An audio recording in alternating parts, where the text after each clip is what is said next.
startdan boshlanadi. Haydovchi harakatni amalga oshirgandan so'ng piyodalar o'tish joyida to'xtaydi.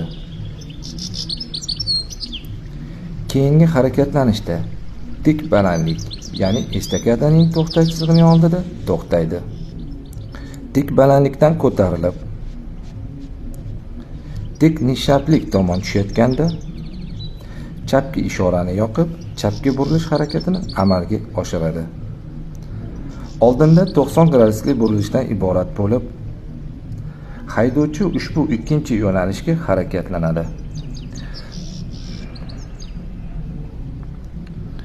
90 gradusli burilishda haydovchiga 2 daqiqa berilib va nazorat chiziqlarini bosishni taqiqlaydi. Burilishdan chiqayotganda chorrahaga birinchi marotaba kelib va svetoforning ishoralariga amal qilib to'xtaydi. Svetoforning ruxsat etuvchi ishorasida to'g'riga harakatlanib, o'ngga birinchi ilon iziga kirishni amalga oshiradi. U yerda ham haydovchiga 2 daqiqa berilib, nazorat chiziqlarini bosishni taqiqlaydi. Ilon izidan chiqishda chorrahaga ikkinchi marotaba kelib,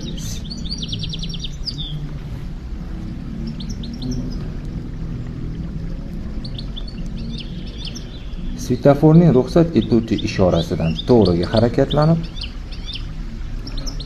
o'ndagi birinchi ko'chadan o'tib, ikkinchi oxiri berk ko'chaga kiriladi.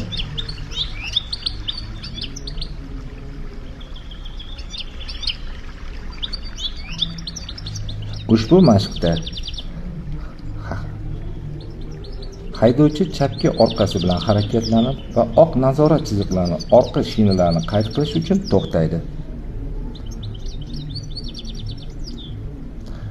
Mashqni yakunlab, so'ng avtomobilning oldi bilan chiqib ketiladi.